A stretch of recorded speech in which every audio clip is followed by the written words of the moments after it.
It's here, it's done. My stubbornness paid off. My bruised sweater is complete.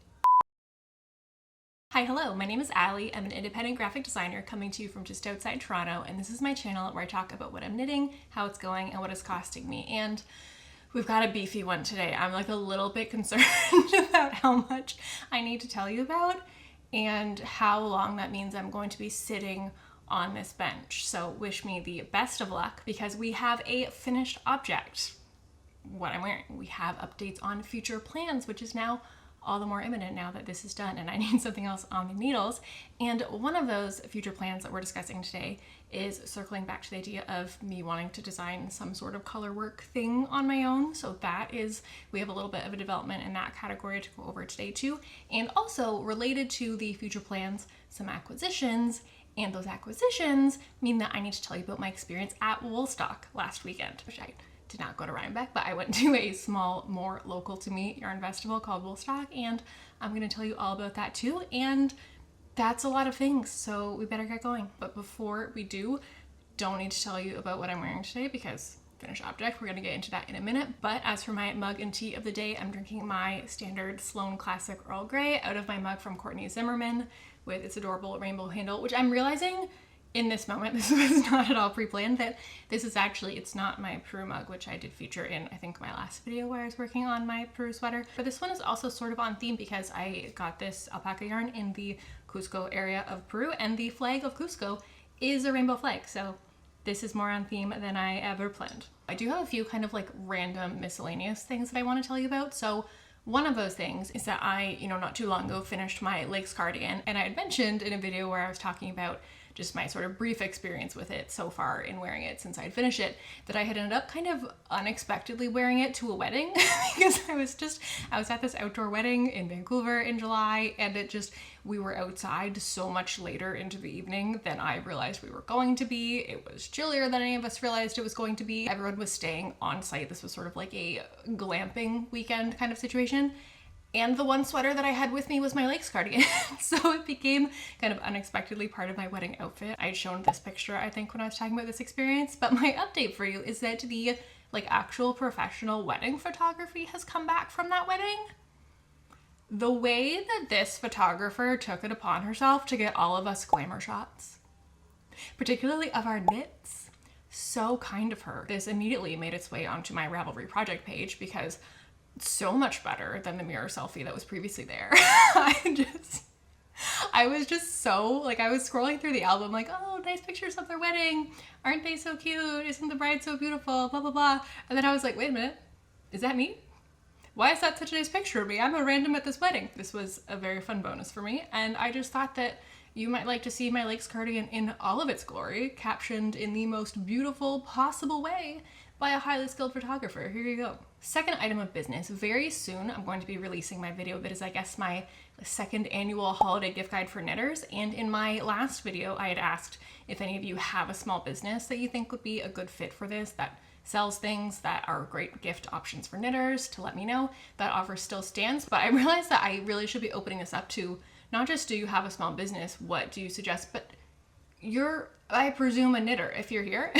And it occurs to me that it seems like a total waste of the world's easiest way to do research to not ask you, hey, what do you wish that your friends and family would get you for the holidays? Preferably things that are in some way related to this hobby, though I think it's okay if they're tangentially related, just adjacent enough that you think it's something that a lot of other knitters would like as well. So please leave me a comment with your gift idea suggestions that you would like to see included in the guide this year. Third item of housekeeping. If you've been here for, I guess, the last 6 months-ish, you would know my friend Lauren, who's also a knitter, because we did our Fade project together. Lauren really developed her own very strong fan club within my channel in the few episodes that she was appearing where we were both talking through our fades. And I just feel like those of you who were Lauren stans, because there were many of you, I just feel like you should all know that Lauren recently finished this colorwork project that is absolutely stunning. And I need you to look at it, and I need you to tell her in the comments how amazing it is. Please and thank you. All right, let's talk finished object. So what are we looking at? Let's run the project stats one last time because this is my Rivendell pullover by Sari Nordland. This is a DK weight knit that accommodates bust sizes from 28.75 to 61.25 inches. I knit the size 3, aiming for closer to the dimensions of the size 2 because my gauge was very off, as it always is on Sari Nordland projects. I was knitting this on 4mm needles instead of the 3.5 recommended in the pattern. And still my gauge was tiny, so hence sizing up, and this pattern cost €8.90 or about $15 Canadian. Now, as for what I knit it out of, this is the 100% baby alpaca from Manos de la Comunidad, which I picked up on my trip to Peru earlier this year, which is why I call it my Peru sweater, and why I'm especially attached to it. And yeah, you're looking at a whole ball here, which means that if you've been following this and the fear of the yarn chicken and how inevitable that appeared at the beginning, this is truly a feat. This is a miracle. I don't know how we're here. That's not entirely true. I sort of do. We'll get to that in a minute, but like a miracle. Also, what am I gonna make? What should I make that matches my sweater perfectly? Probably nothing I would ever wear with it. That's probably a little much. But like, does it become a headband? Does it become, could I get fingerless gloves out of this? I don't know if that's enough. Let me know if you have suggestions of what I should do with exactly one ball or 112 meters, 123 yards of 100% baby alpaca. Please give me your ideas because I have an entire ball of it. So when I bought that yarn, it cost me $234.31 Canadian, which means that adding in the pattern cost, that puts the total project cost at about $250 Canadian. And seeing as I finished this last night, today is my first time wearing it, and that puts our current cost per wear at $250 Canadian. So I look forward to that one being hopefully not 3 digits real soon. In terms of construction, you can see it's a beautiful cabled V-neck sweater. It has a European style shoulder construction. You start with a little trapezoid at the back, pick up for the front. Gets you a few extra ends, but I do really love the structure that this construction gives. I find it not annoying to do, except the few extra ends that I have to weave in, but I find it doesn't really feel much more complicated than doing like a raglan or a circular yoke. I think that if you are a beginner, it is a bit more complicated, but once you have some experience under your belt, if picking up stitches isn't like totally new and scary to you, if you haven't done one before, I feel like it's just a really nice, like, it's a little level up that is like this much more difficult, but gives like this much of an impressive result. And like, not to say that it's more impressive, like it's nicer than the other sweaters, but it just is noticeably different and structured in a different way that feels very like, ooh, fancy.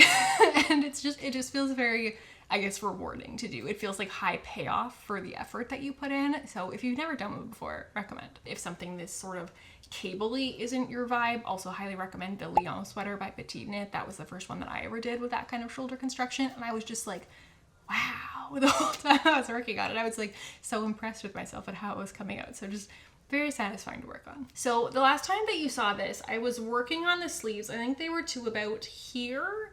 I did have a progress marker in here that I was going to use to show you where we left off exactly, but then I was blocking it and it's a finished object.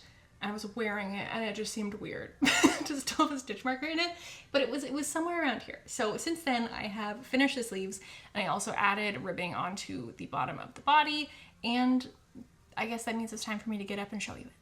Oh my god. Nope, don't do that. I don't know if you're ready for this. Ta-da! Okay, so right away, I think you have some idea of why I didn't run out of yarn, which is that, yes, it is cropped. And there had been much talk, I mean, there's been much talk about the alpaca of it all in general. I think that people are starting to feel bad because I mentioned getting a lot of negative feedback about the alpaca, basically being like, I'm doing it anyway. I don't know, I think it looks nice. Maybe I'm the only one who likes it. I don't know, guys, but we're doing it. But one of the things with the alpaca of it all was the possibility that this was going to sort of sag under its own weight over time. And coupled with the fact that when I was first working on this, it did not look like I was going to have enough yarn. Like I was holding up my sweater after using 3 of my 10 balls and I was like, I don't know. It feels like this looks like maybe 20% of a sweater, maybe doesn't look like 30%, not feeling good. And so I was kind of thinking between the droop factor, the hypothetical droop factor, and this potential seemingly inevitable yarn chicken, I was like, I think I should just make it cropped. Because, I don't know, looking at these pattern photos, looks like it would be a pretty great cropped sweater. I just feel like that would work pretty well. It would also leave room that if it does sag a lot, it just would become more like a normal length sweater rather than a normal length sweater becoming like a tunic length sweater. So it seemed like a way to kind of mitigate some of that. And somewhere over the course of like thinking this through and being prepared for this possibility, should I be running out of yarn, I just kind of started to feel like that wasn't plan B, like that was plan A. Like both because of the hypothetical droop factor, but also I think it's cute. Don't you think it's cute? Like, I think that there's something about the way that the alpaca drapes, which is different than wool, something about that at this length in this oversized fit. I like the flowiness of it at this length. I like it hitting here. I like how it pairs with high-waisted pants. It just seemed like plan A. So that's how we ended up not at all playing yarn chicken. If I had been playing yarn chicken though, I would have done a very good job. So like I have that one whole ball left. I also have this. This is what I have left of the 9th ball, which like, that feels pretty good on the yarn chicken front. I feel like I used pretty close to almost that exact whole ball. So main thoughts looking at this one are A, I'm obsessed with it. I love it. Am I perhaps biased because I associate it very fondly with a very wonderful trip? Maybe. But I also think it just looks fantastic. B, the one thing that is not my absolute favorite putting it on finished is just, there's something in the way that it sits at the shoulders where I think like it really should sit more like this. I don't know if it's the weight of the alpaca and because obviously the back of the sweater just has more fabric so it doesn't have a V cut out of it. Like maybe that extra weight is enough just pulling down in the back that it kind of just ends up sitting up a bit higher so it acts as a bit of a wider, shallower V than I expected it to. But like this is fine. I still think it looks great. It just looks a little bit different and sits a little bit different than it seems like it is intended to. And then C, currently the sleeves are long. And this is funny because, so they're sort of intentionally long because I have found that many times I have made my sleeves to a length where I'm like, ah, yes, this is perfect. This is my exact perfect sleeve length, which for me is long. Like I have long arms. I'm not used to sweaters having long enough sleeves. It's very exciting to me when they have long sleeves and sleeves that are in fact a little bit longer than they need to be so I can like snuggle up in them. So my sleeves, correct sleeve length is a little bit longer than some people might want it to be on themselves. Those who take appropriate sleeve length for granted, perhaps. Not that I'm bitter, but I have found that a lot of times when I have knit them to my correct sleeve length, they just like shrink up. And I hear that this happens to other people too. I don't entirely understand. I would think that if anything, sleeves would stretch out over time and become longer. I don't know. I've had many sleeves shrink up. And so thinking about that, when I was, I was almost done my sleeves. I was maybe 3/4 of the way done. And I decided to do a second mid-project block just to check the length of those sleeves. How much more do I need to do before I want to start my ribbing and bind off? And it was sort of between 3 and 4 more cable repeats that I would need to do. And so just remembering this experience of the magical shrinking sleeves, I decided better to do 4 just to err on the side of caution. And then because I was doing that, because I knew there was a risk that they would still be kind of long and that, again, because of the alpaca, maybe they would actually get longer rather than shrinking up, I was like, okay, when I'm doing my ribbing, I want to account for that by making sure that my ribbing is really nice and tight, that cuff is going to keep it in place. Even if the sleeve is too long, it's not going to end up down over my hand. So you can see that is very much doing its job. I actually cut out a full half of the stitches when I started the ribbing. I did like knit 2 together or knit 2 together, purl 2 together, repeat all the way around. In retrospect, that was a little too much. I think I should have skipped doing a 2 together, maybe every 3 or 4. Like this is a bit tighter than it ideally would be, but much better than it being too loose. So that's fine with me. And oh, I should show you the back. You can also see my split hem. I mentioned last week that I was thinking I would do a split hem, and I did. And so you can see when I'm standing to the side here, how much it kind of rides up in the front and down in the back, because so the back ribbing is longer than the front. So it's not that those should be the same length, but if you kind of look at where the ribbing starts, like it starts on the same place, but it's a very slanted line on the body. So once I finished the sleeves, I was like, okay, it's time to resume the body. And I tried it on and was like, no, I like this. I think it's time to start the ribbing. So I didn't do any extra body length after I finished the sleeves. It was just straight into ribbing, straight into my split hem. And it was pretty quick to, well, was it quick to finish, or was I just really determined to have it finished? So this week leading up to this recording, I have been like, okay, I'm close to the end of this project. I'm probably not so close that I would like comfortably at my normal rate of knitting finish this in time for recording. But here's the problem. Basically everything that has to happen from here is so little and so minor that if I have to like show up on camera and talk about this and be like, here it is, 99% done, and talk you through everything that I've done and have it look almost done, that it would be so anticlimactic the next time to be like, and now it's actually done. Ta-da! So I really wanted to get it done for recording today, which means that, so today's a Saturday. Last night, Friday, I finished work at 4, picked up the project like immediately, and barring like a brief dinner break, it was on the blocking mats at midnight. And this is one of those, just a classic, like the finishing things always take longer than you think that they will. So I think the state that I picked it up in at 4 p.m. yesterday was that I was like halfway through the ribbing on the front. So I needed to do the rest of the front ribbing, and I needed to do the back ribbing. I needed to do the sewn bind off on both of those. And then I needed to weave in the remaining ends, which were fewer than there would have been, because I at various points in this project have paused and woven in a bunch of ends. But there were still so many more than I was thinking there would be, because, so I think in part, I just always have this, I always trick myself into thinking I have half as many ends as I actually do, because I just think like, oh, I started a new ball of yarn there, so that's an end to weave in, forgetting like, no, you need to weave in the end of the last one and the start of the new one. It's always twice as many ends, I think. And then I was just like, oh, I forgot that I hadn't woven in the ends inside the sleeves yet, or these ones, or so it just, there were more ends than I thought. So that took a little bit more time than I thought. And also, I mean, realistically, was it like 8 hours of knitting? No, definitely not. You know, I'm chatting, I'm watching things, whatever.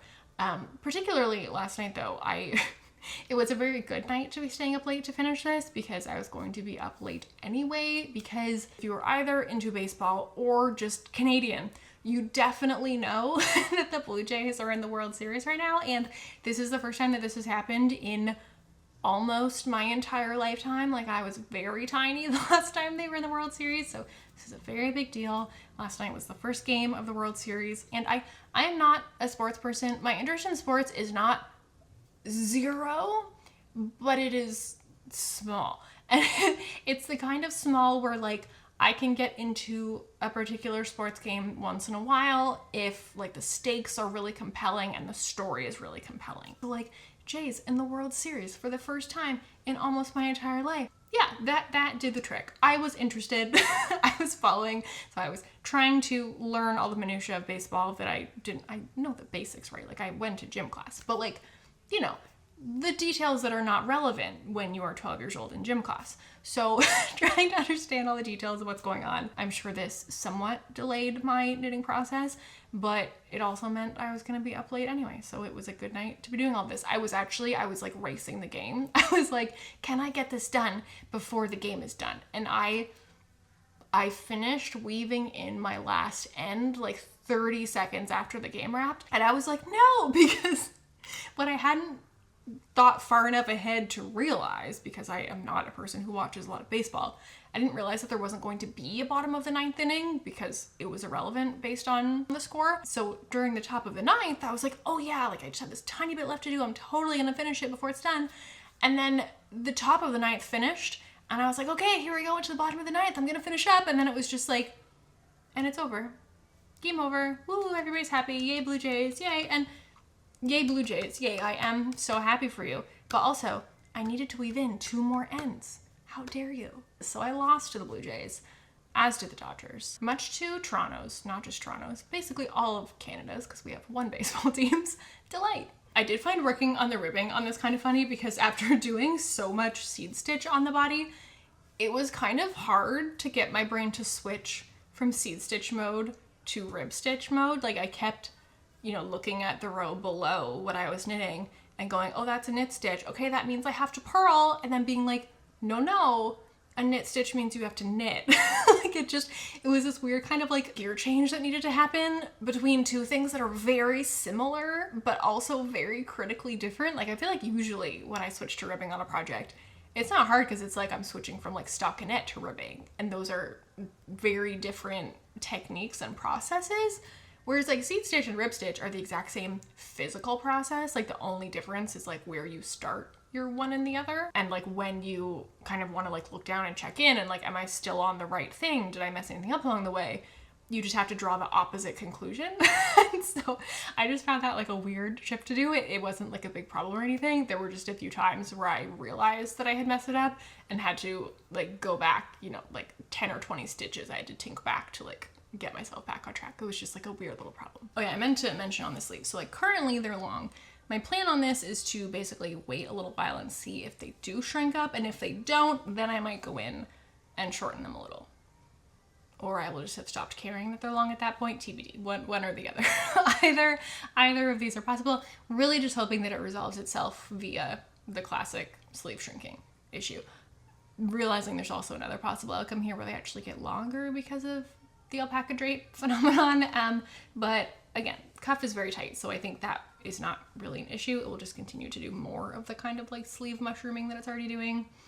Basically the same thing. So as of right now, I am super happy with this sweater. It's so cozy. It's just like, it's like squishy in a way that like, I don't really know how to articulate better than that. It just feels like just like a little plush toy you just want to squish.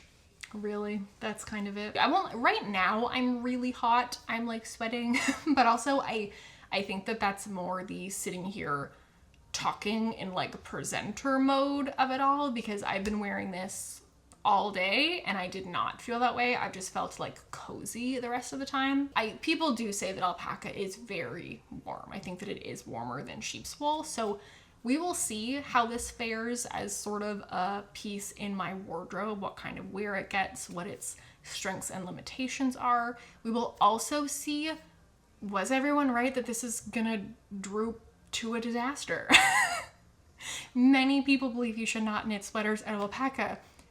I'm a little bit confused about that because like the entire country of Peru has been knitting sweaters out of alpaca for centuries, if not millennia, but everybody has different like preferences and standards of what they want their stuff to look like, and we'll see what this looks like after I've worn it a bunch of times. I am encouraged by both just my own thought process and also though from other people in thinking that the seed stitch is probably going to help mitigate some of that stretching out, that also the cropped length is going to make it less of an issue. If it does stretch out, it will just become like a normal length sweater. And also the split hem part of that decision was in thinking that if it does droop, I think that I will kind of prefer how it droops with these sort of straight edges, sort of the way that like a poncho would fall, right? And you sort of get this like triangular effect at the sides, more than if it was like a straight across attached ribbing all the way around. So that's my thinking. We will see how it ages. I will keep you posted on this as it pops up once in a while on the channel, and I'm updating you on its cost per wear and things like that. So I will keep you updated on that because this has been a big topic of discussion with this project. There's been a lot of concern, and there's also, to be fair, more recently been a lot of encouragement, like since I started posting more progress on it and being like, I don't know, I feel like it's coming along really nicely. Like, am I losing it? I'm not seeing a problem. And a lot of people have been saying like, oh yeah, that actually is turning out really nicely. Like maybe it's fine. So maybe it will be fine. Maybe it won't be fine. I will keep you posted. But for now, I really love this sweater. And I also really love that it's such a good souvenir of this trip. Like to be able to remember going to the alpaca place and seeing the alpacas and picking out my alpaca yarn and bringing it home and knitting my alpaca sweater out of this color that reminds me of the mountains that those alpacas live in. It just feels very nicely connected and like it ties everything together. And it's just gonna make me think of a really wonderful trip every time I wear it. So I'm very pleased with how this one turned out, and I think that concludes the saga of the Peru sweater, my Rivendell by Sara Nordland. Okay, so with our finished object out of the way, this now brings us to future plans. So in my last episode, the one before, in a recent episode, I talked about how the idea of wanting to create my own colorwork design has been percolating in the back of my brain, like loosely floating around for quite a while. And I kind of had the realization, like, you are not a spontaneous burst of creativity person.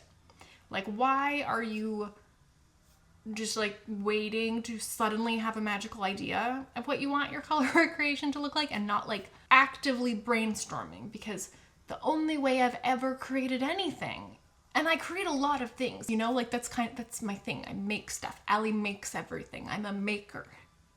And I only make things by having something in front of me that I'm like actively working with and manipulating, or working within the confines of, or problem solving. Like I need something to work with.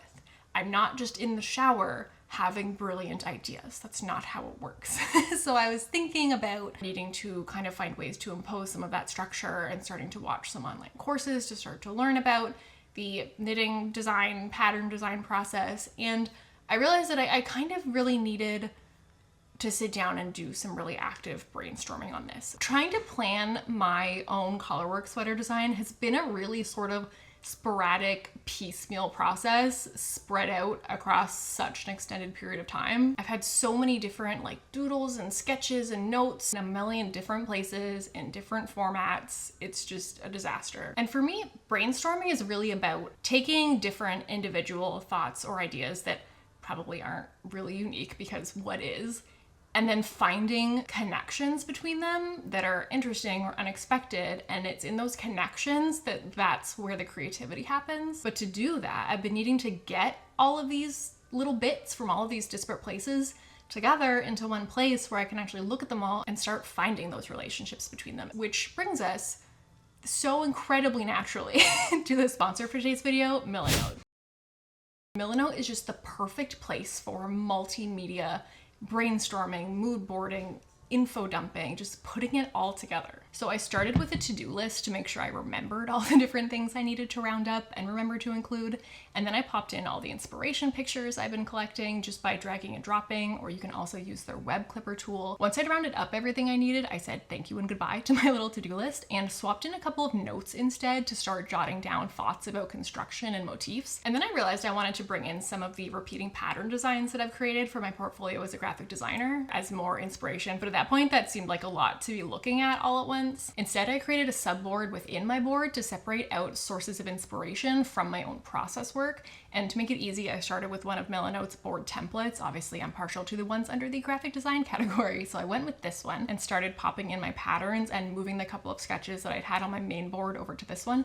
Look at these little color swatch elements, aren't they so cute? And then I remembered I had even more notes hanging around my iCloud that needed a home somewhere in this project, but it was just a lot to drop on a little sticky note, so I used the document tool where I could do more elaborate formatting to organize all the thoughts. And then it just lives in this little icon on the board, so it's always handy. And everything can be organized into tidy columns to keep it feeling creative and not chaotic.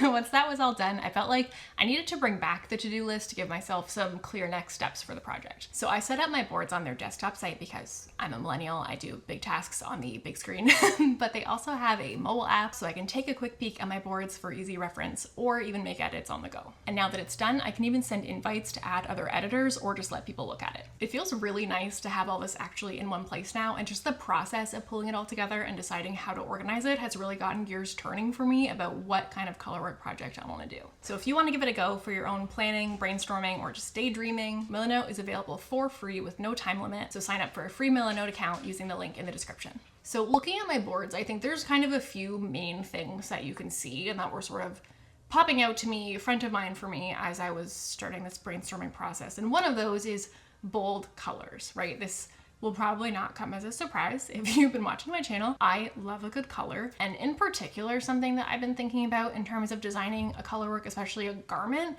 is the idea of designing with the goal in mind to have ways to integrate like prominent uses of color that are away from your face to make it easier to use your favorite colors that you don't like how they look on you. Does that make sense? Are you following? So like, for instance, my favorite color in the world is this color swatch. Like, if you were to see my kitchen, this would be very evident to you. If you were to see my wardrobe, you would have no idea. And this is because it looks terrible on me.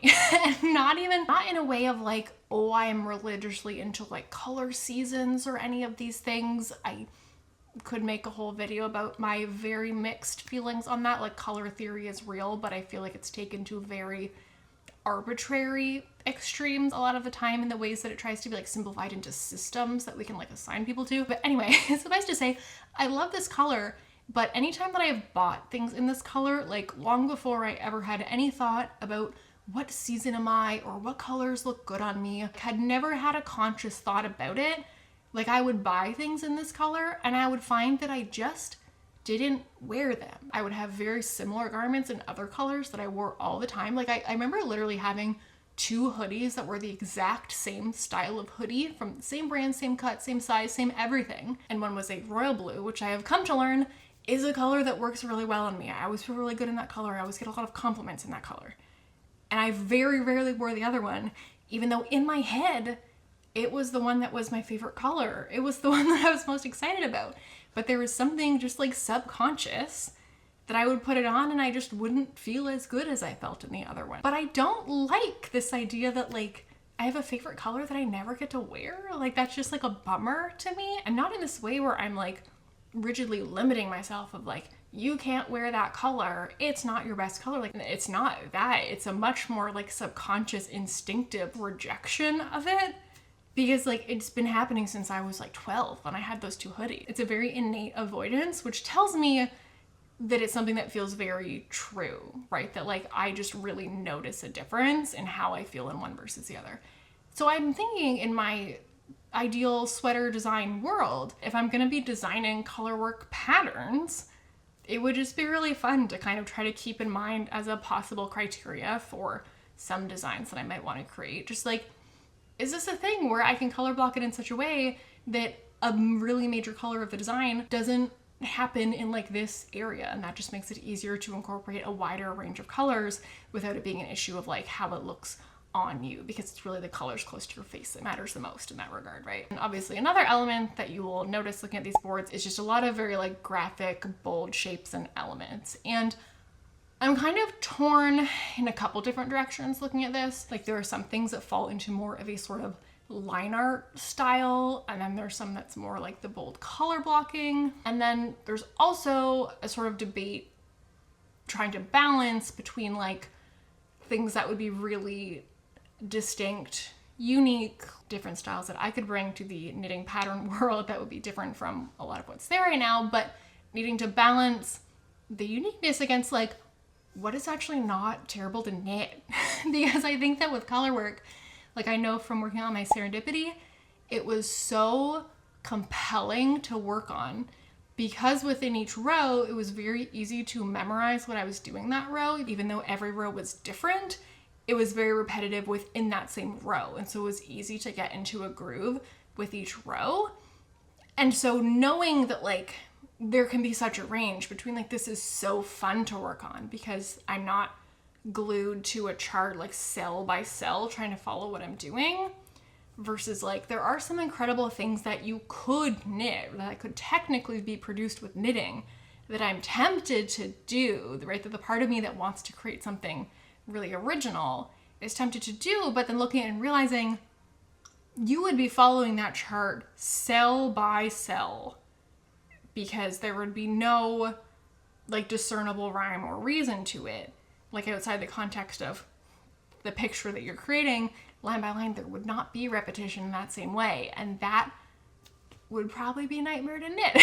So this is one of the kind of constraints that I'm kind of trying to figure out how to balance as I'm brainstorming ideas for potential motifs, because there are some thoughts that I've had that I think would be really, really cool, but it's like, how do I do that in a way that isn't a total nightmare? That isn't the like, this is fine sweater, which if you have never seen this on Ravelry, someone made a pattern of the like, this is fine, dog, everything is on fire meme.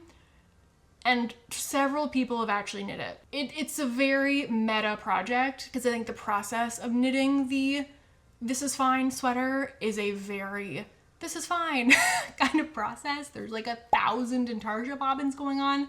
It looks horrific.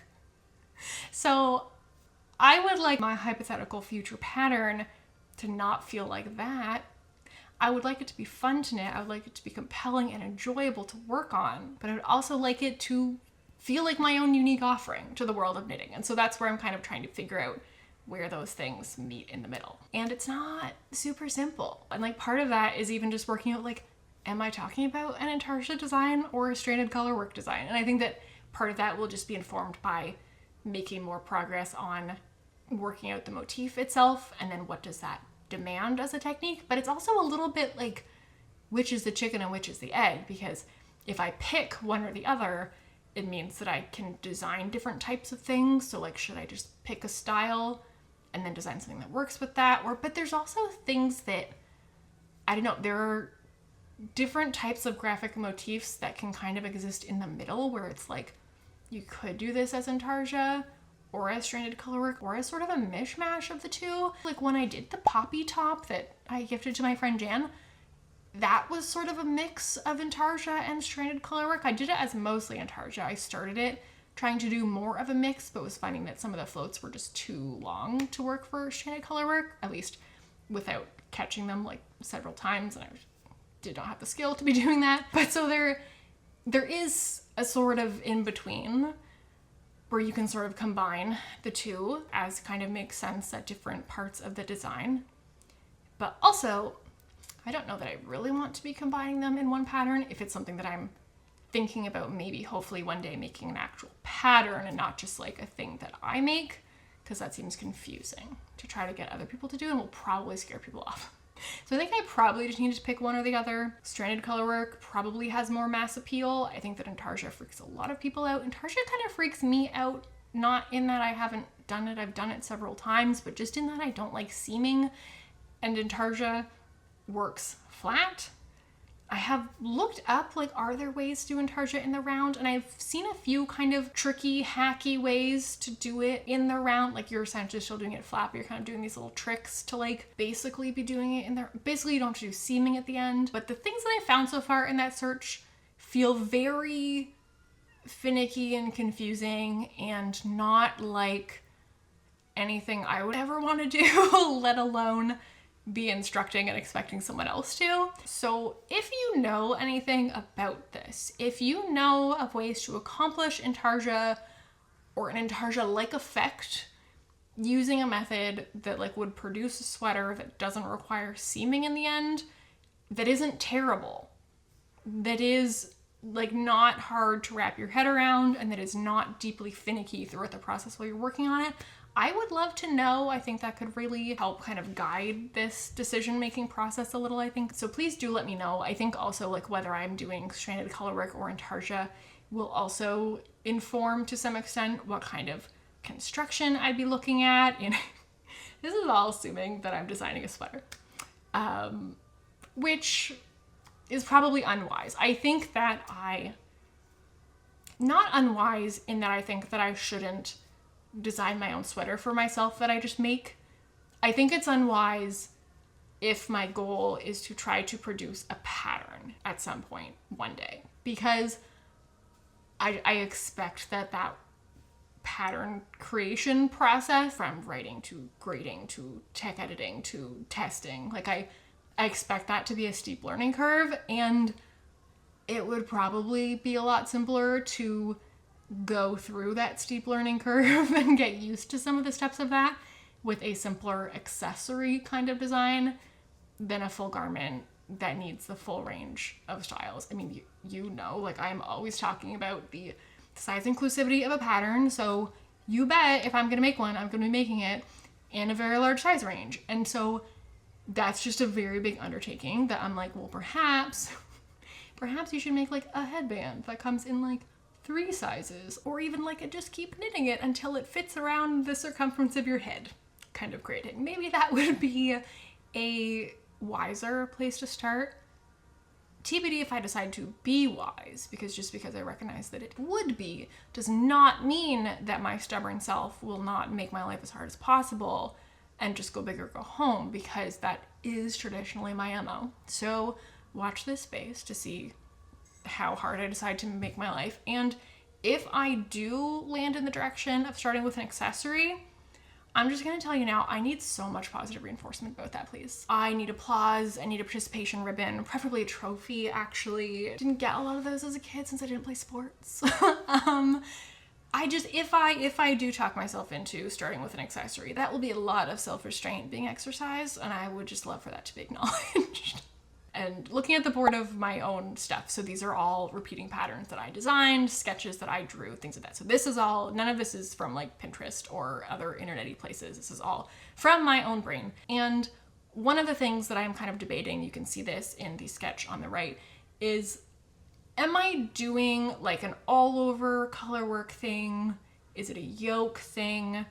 Is it sort of the in-between that sketch is, where it's like a yoke, but then it has what I'm gonna call sprinkles instead of lice, because lice is disgusting, sprinkles all over the body, because I feel like that's a really nice kind of in-between. I really liked that on my Serendipity sweater, the way that it sort of, you don't have such a like abrupt cutoff. I sometimes find colorwork yokes feel a little bit top heavy in this way, where it's like there's so much going on here and then it just suddenly stops. So I really like sprinkles. I'm just gonna keep using that and hope that it catches on. Sprinkles to kind of balance out the bottom half of the body. So that's a thing I really like. That's a thing that I could see making its way into my first garment pattern, and not necessarily my first pattern, because maybe I'll be responsible and start with an accessory. Maybe. So that is what I am thinking so far on the colorwork design front. So I don't have any conclusive plans right now. I certainly don't have a chart or anything like that, but I feel like things are starting to come together. Putting together these boards and seeing everything all in one place is really helping me to start to think about what are the commonalities, what do I want to do? And I've kind of identified like a couple of clear and different directions that I'm interested in going in each of them. So it's just kind of a matter of like picking a lane, or maybe it's a matter of doing some sketches kind of within each lane and then just deciding which sketch do I like the best, and that will itself pick my lane to start with, you know? So we will see. this is not something that I'm on like a strict timeline with for myself, but just a thing that I would like to be making progress toward once in a while. I think that, there's always so much learning to be done in knitting, so I'm not in a rush to try to produce a pattern. I think that every time I create something new, I learn things, and those things that I learn will be useful and make me a better future pattern designer. So not in a rush to make any of this happen, but I'm happy to sort of get started doing some brainstorming, and hopefully I can like add to these boards, finesse them, change my notes as I sort of get closer and closer to a final direction. So I will keep you posted on this one as things shift, but I don't expect it to be like a constant, like every video kind of update thing. So obviously that's not going to be my next project, because it's nowhere near ready for that to be the case, which brings us to our next future plan, which is my actual next cast on. So this will not come as a surprise if you've seen my last couple of episodes, but I am planning to knit the Musselburgh hat by Isolde Teague. And I can now be less cryptic about this. So here's what we're doing. So I am knitting a hat for my nephew for Christmas. And I wasn't sure if I could safely talk about this on the channel because there have been times where he has been keeping up with my podcast and watching my episodes, but I asked my sister, I was like, is he still watching? And she was like, he only watches it if it like comes up, if I like remind him about it. So I will not do that, and you'll be fine. The one thing that he does do is periodically check in on my channel to see what my subscriber count is. Truly the one dangling piece of like keeping me remotely relevant in my nephew's world, I think, is the fact that I am a YouTuber and that I have a number of subscribers that he deems respectable. Like, I think that if it weren't for that, I would be entirely irredeemably uncool by now, but we're dangling by this thread. So he does once in a while check in on that, so I will keep this hat or any details about it out of my thumbnails until he has received it. But I think as far as talking about it during the actual video, I think we're in the clear. So here's what we're doing. My nephew is deeply obsessed with anime, okay?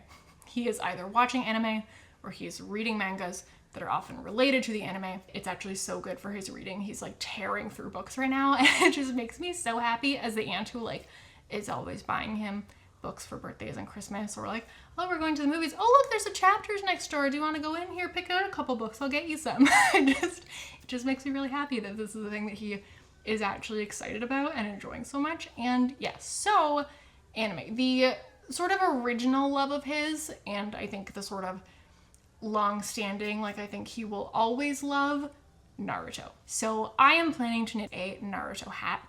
And basically what I mean by that here is that in the show, the main character wears this headband that has this little symbol on it. And so my plan is to make him a hat that has that symbol on the brim of the hat so that the brim of the hat kind of resembles the headband. And when I was originally asking for pattern recommendations for this, I specifically asked for patterns that would be reversible because I thought that he would like a hat that had that on it, but I thought that there also would be times that he would want to be a little more like stealth and just like not potentially having people ask him questions about his hat or things like that. He does not like to be the center of attention. So I thought that it would be nice to give him a hat that he could flip back and forth depending on how he was feeling on the day or in the moment. And so that was the idea with the reversible hat. So when I was asking for those recommendations, the resounding recommendation was the Muscle Bear hat by Isolde Teague. So this is a pattern that works from light fingering to DK weight. There's a whole range of gauges accommodated within the pattern.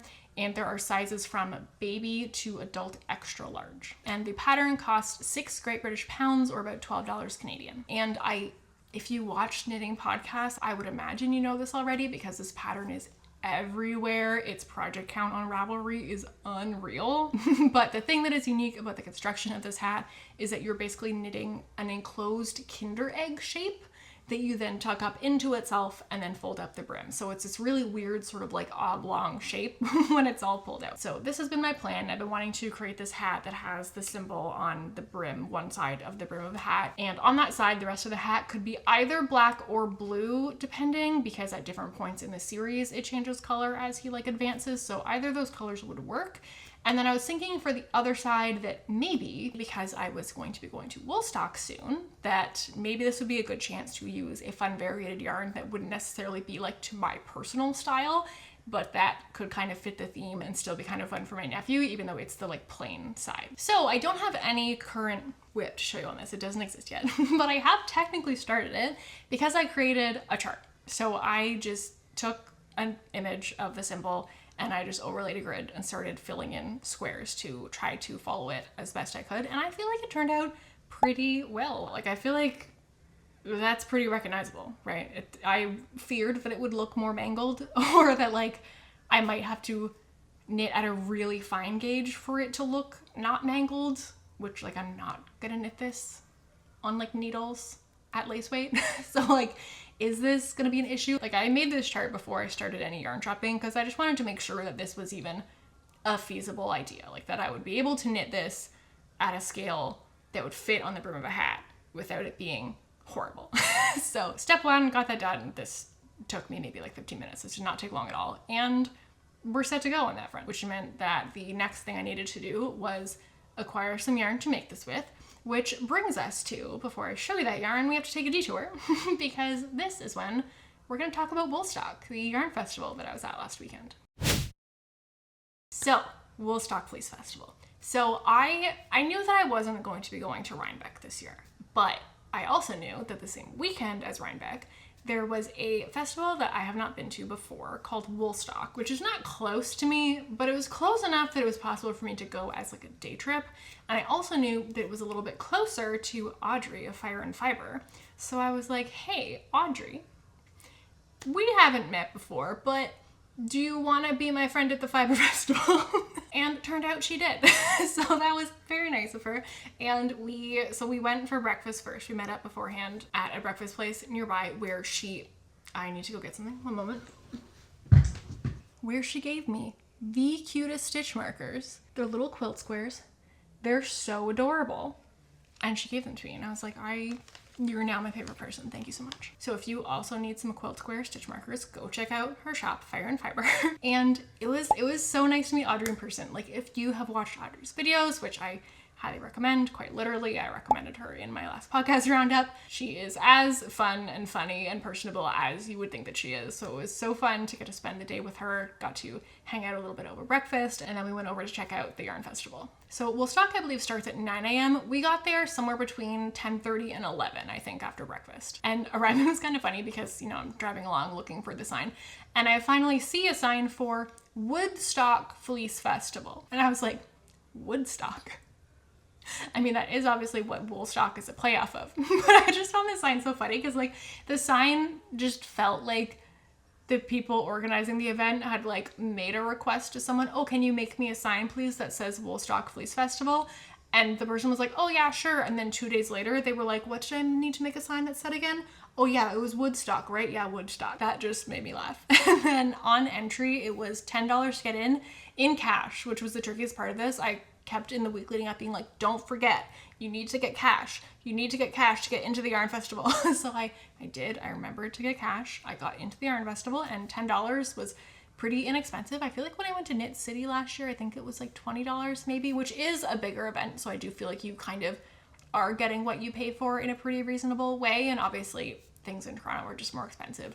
Venue rentals are more expensive. They have more overhead, all these things. But yeah, it felt like a pretty reasonable amount to pay. Parking was really easy. It's one of those situations where, like, the venue that it's at does have its, like, normal parking, but then there's these big lawns that is converted into parking for the event, and they had attendants getting people to park nicely in rows on the lawn. And so it was not a concern at all about finding parking, and the event was basically like in the parking lot, so it was quite close. Depending on where on the lawn you ended up parking, you might have to walk a little bit, but it was not a lot, and it was pretty, like, even terrain. So the event was at the Binbrook Fairgrounds, which is sort of outside of Hamilton by about half an hour. And most of the event takes place in a few buildings that are kind of directly off of the parking lot. So we were working our way through these buildings, checking out all the different tables of vendors. And then outside there were also some animals. So there was an Angora rabbit, which was really cool to see. There was also alpaca, which feels very appropriate. There was a sheep. Were there 2 sheep? There might have been 2 sheep. And there were Great Pyrenees dogs, the guard dogs of the herd. So it was really cool to just see all the different animals. Of course, that's the only thing that I got any footage of at the festival. I'm not a vlogger. I'm so sorry. I find it deeply embarrassing to point a camera at myself in public. I can't even do it within my own house without making certain that it is empty first. So that we were never going to be really documenting that. But did document the animals because of course I did. The festival, I would say, was a very, like, laid back, calm atmosphere. It wasn't super big. It wasn't, like, empty at all. And you definitely, in some booths, you know, would have to wait for someone to, like, get out of your way. But it was not hard to get around. It was not overwhelming. If you have heard people talk about other yarn festivals and it sounds like your nightmare and you're not far from Woolstock, I feel like it might be a better option to check out as sort of a chill, like, entry-level yarn festival, we'll say.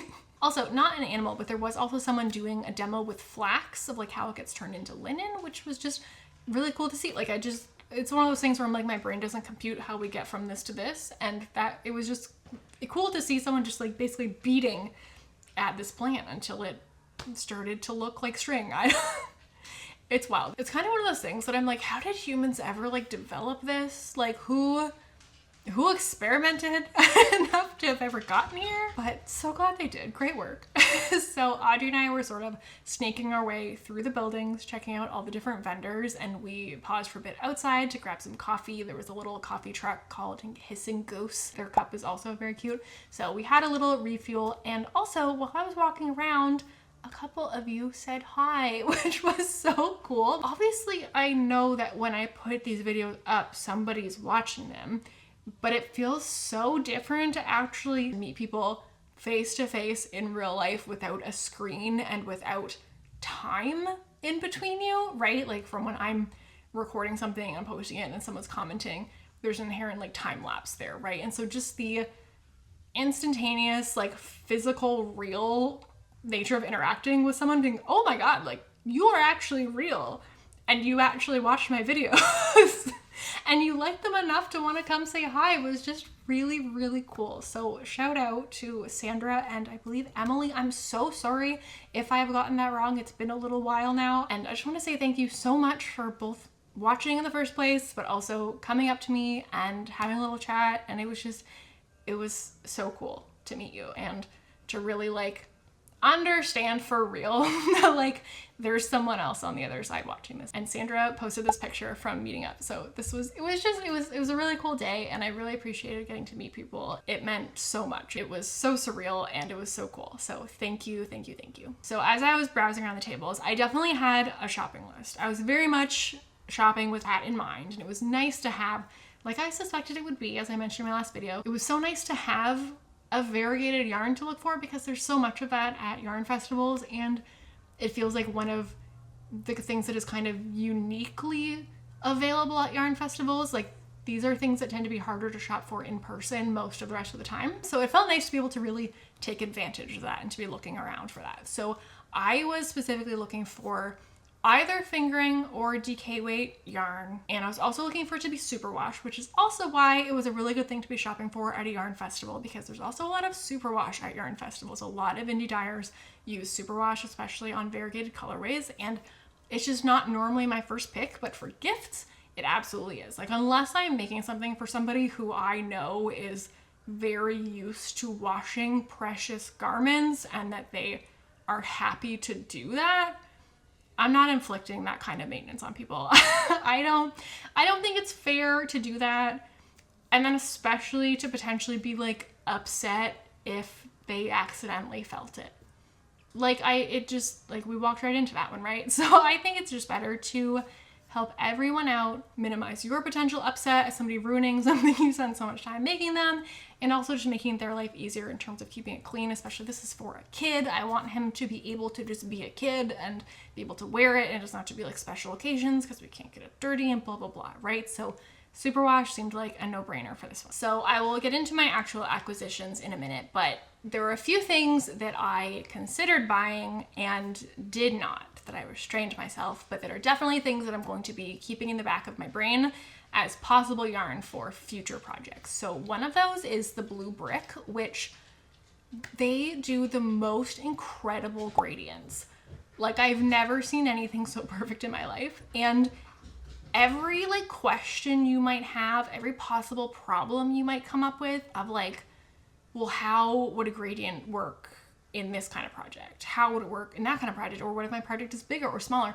Any concern you could possibly have, they've thought about it and they have a solution. Like you can buy the same weight of yarn in different yardage amounts where the whole skein is one color to the other color start to end, but how gradual it is based off of your yardage. So there's no repeating. It's like the whole skein is just starting at point A and ending at point B, and you pick the skein of the size that is the amount of yardage that you need for your project so that your project is a perfect gradient from start to end. And they also have multiple different ways you can organize, like if you want to do a sweater, is the fade going to be on the yoke or is it going to be everywhere? And do you need an extension of one of the colors to continue the sleeves? Like you can get solid skeins that are dyed to match one end of your gradient. It just, everything has been so impeccably thought out. I was just floored. I was like, it never would have occurred to me that it would be possible to get a yarn like this. And I have no idea what I would want to make with it. I don't have a project in mind currently that I wish to be a perfect gradient, but I want to come up with one because I am just so impressed by like the sheer technical achievement that is this yarn. So like if you have an immediate use case for this, run, don't walk. The blue brick. Amazing. The other thing that I saw that I didn't buy, that I not only like did I think about, but that I might actually regret not buying, is from Shasang Farms. The reason I say I kind of regret it is because I was kind of operating on the assumption that anything that I saw there, if I liked it, I can just take a business card and find them online. And like, yeah, it's a small indie thing. Like I'll probably have to wait for a drop or something. Like I probably won't be able to just buy something in stock right now, but that I could just like follow their stock online, maybe follow their Instagram or their newsletter, whatever, and at some point make an order from them when they release things. And it turns out this is like not that. They do have a website, but it doesn't have like stock on it. They don't have like an online shop. There is an order form. It's like what a book order from the year 2000 would look like. So it's not like up to date with like what is available at the moment. Like there's a few different kinds of yarn listed, but I don't think that any of them even quite seem like what I saw at the show. And so it seems like a situation where you would just kind of have to reach out and be like, what do you have right now? Or like, do you have this? Or could you let me know when you have this? Maybe they would do that. I'm not sure, but it just became very clear to me of like, oh, this is not going to be like simple to acquire, which is a little bit sad for me because, oh my God, it was stunning. Like, this is kind of the polar opposite of the blue brick stuff, which is very like hand processed to create a very particular constructed, like man-made in a really beautiful way kind of end goal. Whereas this stuff was sheepy, and it was sheepy in the most compelling way because it was like rustic, but without being rough. Like the Shetland was so soft while still being so natural looking, and I want it. Like I can still like feel it in my head. And I remember thinking like one day I want to make a sweater, like an all over, maybe like an all over textured, like a storm sweater sort of vibe with this, like something where this yarn will just really shine, or even like a plain stockinette, just like a big oversized, like maybe a turtleneck or something. But because I'm imagining something so like where this would be the thing, or this would be like the yarn, the only yarn, and probably something really big and oversized to kind of work with the larger gauge of it, I would probably need a lot of yardage. And I don't want to buy that much yardage on the fly without knowing what it's for and knowing what actual yardage amount I would need and blah, blah, blah. It just really didn't seem like the kind of purchase I should be making completely on the fly. And now I'm like, oh, but no, what if I never have it? It would have been better to have one skein and just have like a beautiful, like a headband out of it than nothing at all. And this is not helping that in the last like week since I was there, I have determined that I think I would like to knit another headband similar to my Iverson, but that is in a neutral color, maybe such as white. And so this skein that I was like squishing there and I was obsessed with and took a picture of, so I would remember this brand and could go sign up for their updates, of which I don't think there will be any. It would have been really nice to have a headband made of that. Maybe I should have just bought it. But I think that next time I'm feeling like, okay, it's maybe time to buy like a big sweater quantity of yarn, maybe I'll email them and ask kind of what's the deal. Like, here's this yarn I took a picture of. Is this one of the yarns on your order form that I just can't figure out? Is it different? Do you have this? Can you let me know when you have this? Here's how much I'm looking for. You know, sort of just ask and maybe you shall receive. Maybe we'll find out. It was so nice. I really love a sheepy yarn, and that this one managed to so perfectly combine the sheepiness with like no scratchiness and just like so soft. Like it almost felt like if you were holding like a mohair or an alpaca fluff with a wool, except that it was all one, it was all integrated. It was just magic. And I want it. I hope that someday I get to make something out of it, because incredible. I've saved it to my sort of like knitting wish list, ideal list kind of thing, because I don't want to forget that it exists, because it's definitely one that like I might have to chase down if I ever want this again, or maybe they'll be at other fiber festivals and I can maybe figure it out that way. We'll see. But they are very much on my list of things to watch. And that's basically it for my experience at Woolstock. We were leaving, I think, just shortly after 12, so we were there maybe about an hour and a half. We sort of perused all the booths first, didn't make any purchases on the first go around, and then we circled back afterward to, well, Audrey might have actually, I think Audrey actually maybe bought something on her first go around, but I didn't buy anything on my first go around. And then at the end, I was like, okay, I've now seen all the options. I have selected the best thing for my project. I'm going to pick it up. And then there weren't really people like sitting around hanging out at this event. It wasn't really set up for that to happen. It wasn't really like mingling, sitting around. Like I always hear about people at Rhinebeck like knitting on the hill, everyone hanging out on the hill. There wasn't a hill. It was more just like doing your browsing, chit-chatting with people as you browse around, and then, okay, we're done, we did it. time to go home. So circling back to hat, I have some acquisitions from Woolstock to show you. So in my quest for a fun variegated yarn that would work for this hat and fit the theme, I was like, can I find a yarn that is blue and orange? Because those are sort of the primary colors of the Naruto logo and also of like the main character's outfit. And so I thought that would be a really fun way to have sort of a like stealth fandom look to the hat. You know, it would be a much more like, if you know, you know, but it wouldn't invite questions from people who don't know, the way that like if you have a symbol on your head, people might be like, what is that, you know? So I was like, maybe I can find an orange and blue yarn so it would still fit. But the challenge with that, I was like, I don't know if I'm gonna find that, because blue and orange are complementary colors. They're opposite each other on the color wheel, which means that it's a real strong combo. It's very aggressive, it's very clashy, and when those colors overlap, when they mix, you get brown. So from a yarn dyeing perspective, it's kind of a tough ask. It's tough to dye things with complementary colors without getting a lot of mucky middles. So I went into Woolstock thinking I would love it if I could find a blue and orange yarn that looked nice, but I will not hold my breath because that seems like a tall order. Actually, I asked Audrey, I was like, what do you think the odds are that I can find a nice orange and blue yarn? And she was like, 0. And I mean, to be fair, I never did get Audrey's final verdict on whether she thinks the thing that I got is nice. So maybe she's still correct. But I did find options for orange and blue yarn, and more than I expected to. And actually the first couple times that I saw some, I was like, wow, I was really encouraged.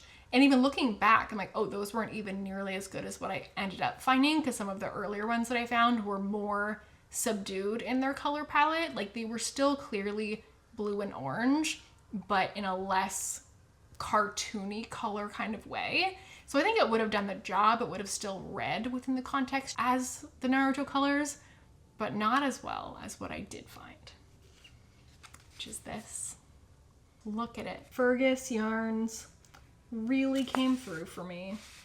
They could not have delivered on the brief any better. It's so vivid in these beautiful oranges and blues without any brown muckiness. There's some white in there that you can see, so I assume that each color transitions to white before transitioning into the other, which solves that muckiness problem.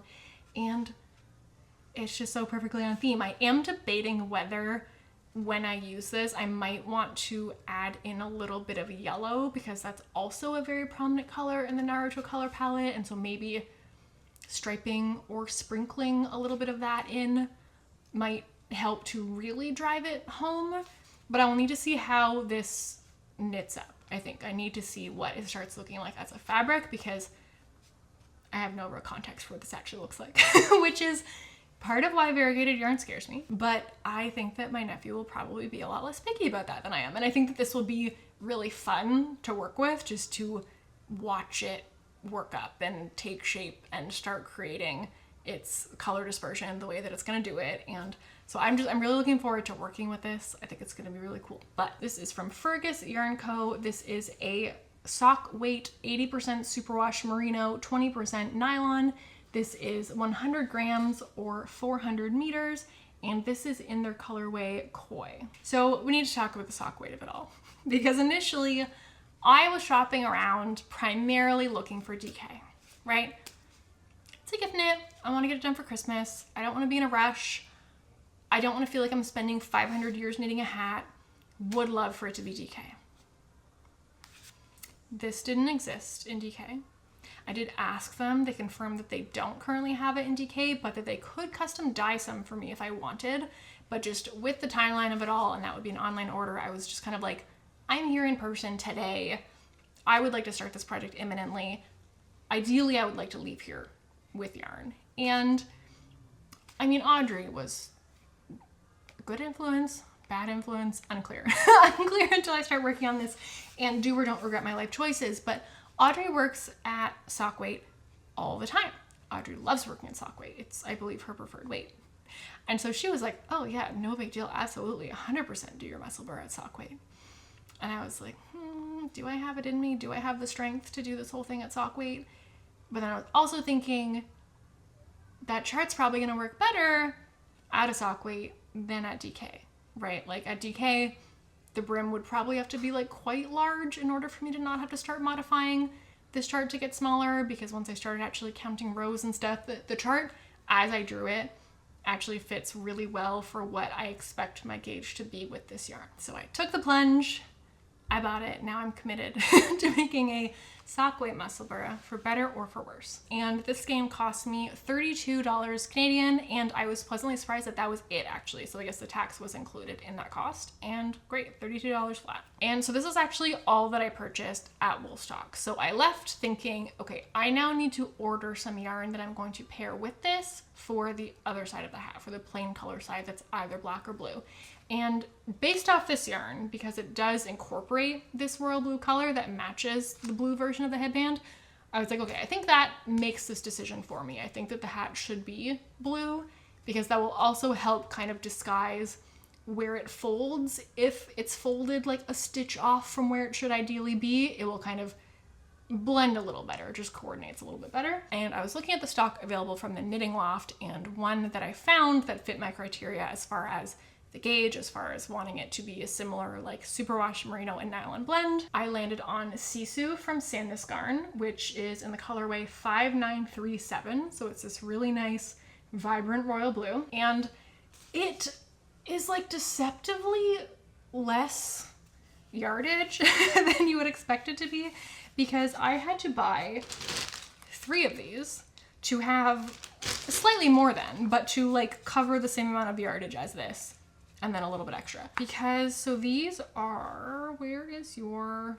so 50 grams equals 175 meters. So this is fewer meters per gram than this is by a little bit. So I had to buy 3 of these, which cost me a grand total of $33.73 Canadian. So adding in the pattern cost, that puts our current project total at $78 Canadian, which I'm hoping will stay there. I'm hoping that for the little colorwork motif on the brim, I need like a gray for that. I'm hoping that there's something in my stash that will work for that. I haven't gone digging for that yet, but I'm hoping that I can just use something that I've already got and don't have to buy something just to do that little spot, but we'll see what needs to be done. And in terms of using these 2 colorways together, I think I want to try to do the like 4 color block version of this that I've seen people do, where, so this is the one where, because of the way the musselburgh gets folded up into itself and then the brim folded up, if you knit it this way, you end up with 2 reversible versions of a solid color hat.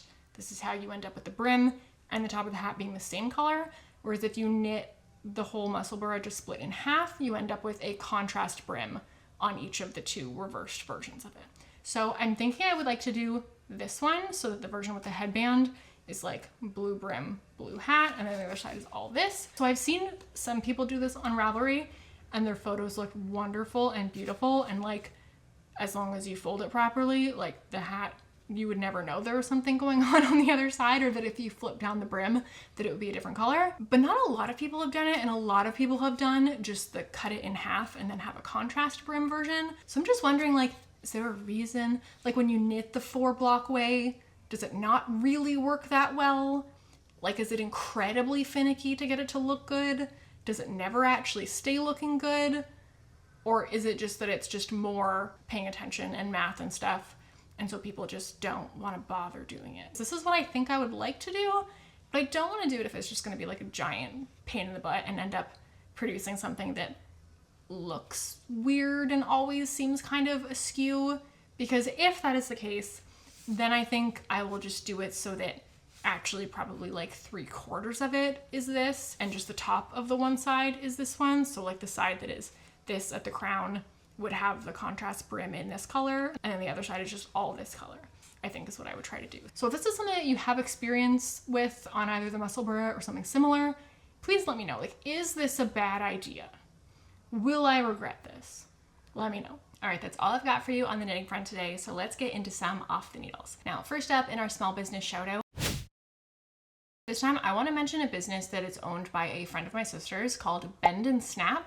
She makes the cutest like little hair accessories for little kids, and they're just like, if you are someone with a small child or with a small child in your life, I urge you, you must check out her stuff. She always does a huge drop around the holidays and always has the cutest patterns, little bows and little scrunchies. I think she also maybe has adult scrunchies, just so many cute things. She's based in Canada. Highly recommend. Go check out Chelsea's business. And then to do a reading update, I quickly am going to mention this book, The Scammer by Tiffany D. Jackson. I talked about this at length in my last Off the Needles, so I'm not going to get too in depth on it here. Copper, stay up here, bud. You don't need to go outside and bark at the whole neighborhood right now, okay? Maybe later. But I just wanted to pop it back in here to say, in the last video, I think I was about 40% through, and I said I was so into it that I was thinking like, maybe I just want to finish recording and go read, which normally I finish recording and I just crash and am a blob on the couch for the rest of the day. Usually like I will knit, but that's about all that I usually feel capable of. I in fact did sit down and read after filming last time because I was so obsessed with this book, and I finished the whole rest of the book that day. So if you had any questions about whether it got worse after I gave it like a mid-book raving review, no, it stayed fantastic. So still recommend. The other book that I have to talk about is Everything is Tuberculosis by John Green. I am a John Green stan. I've been watching John Green on YouTube since I was like 15 years old. Very formative for me. Anyway, I've always loved his novels. This is him doing nonfiction, which is not a thing that he usually does. And my conclusion from this is that more novelists should write nonfiction, because it was just like the most beautifully, compellingly written piece of nonfiction I've ever read. And that's just not how I usually feel about nonfiction. Usually I'm like, that was great information, good arguments, like strong essay bullet points. Would I say it was especially well written? Not really. So this was a real standout in that regard. If you're unfamiliar, basically this book is just about tuberculosis and how prominent it still is in the world today, despite the fact that it's entirely curable. Like, it's just an issue of resources and money and where they are and where they are not, and how prejudices and disparities play into that. And it's fascinating and sad, but also hopeful, and again, just very, very, very well written. I ended up actually listening to this one as an audiobook rather than reading the hard copy. It just felt like I needed to hear it in John Green's voice. I've watched so many hours of his voice at this point that, like, I mean, honestly, I probably didn't have to listen to it because I could read it and I would just hear it in his voice. But I did really like listening to him read the audiobook, and yeah, it just, I think it's not very long. It's maybe like 5.5 hours.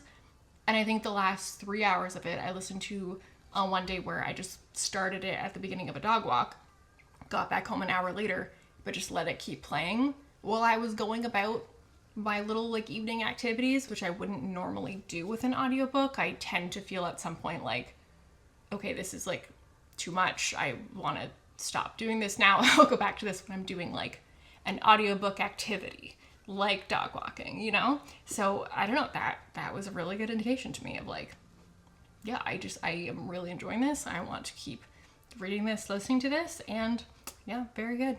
Shocking. Best-selling author writes good books.